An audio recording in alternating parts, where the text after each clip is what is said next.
నుంచి తైలం తీసే అవినీతి పరులు వీళ్ళు. ప్రజలారా మిమ్మల్ని అందరూ అడుగుతున్న ఇసుక దొరుకుతా ఉంది మీ ఊర్లో? ప్రొద్దుటూరులో ఇసుక దొరకతా ఉందా? ఇంకా భయపడుతున్నారా మీరు? ధైర్యంగా చెప్పండి. దొరకలేదు. రేట్లు పెరిగాను చేలిపైకెత్తండి. ఇది తప్పుడు విధానం అని వాళ్ళు గట్టిగా చెప్పట్లు కూడా నిరసన తెలియజేయండి.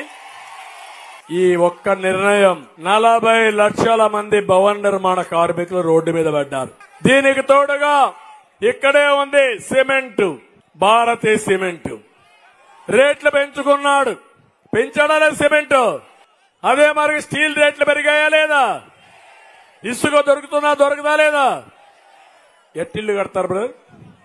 మీరు ఇల్లు కట్టారు. ఇల్లు కడితే మళ్ళీ ఎమ్మెల్యే వస్తారు గద్ద మారిగా వాలిపోతాడు కమిషన్ల కోసం. అవునా కాదా? ఇవన్నీ కూడా చేసి 5 ఏళ్లుగా ఇవన్నీ జరిగాయి. జగన్మోహన్ రెడ్డి ఒక మాట అన్నాడు, నేను మంచి చేయమంటే మంచి చేసుంటే ఓటేయమన్నాడు. నేను అదే అడుగుతున్నా, మీకు నష్టం జరుగుంటే ఓటు తెలుగుదేశానికి వేయండి. మీ జీవితాలు నాశనం అయిపోతాయనుకుంటే తెలుగుదేశం మిత్రపక్షాలకు ఓటేయండి. చేస్తారా అని మిమ్మల్ని అడుగుతున్నా.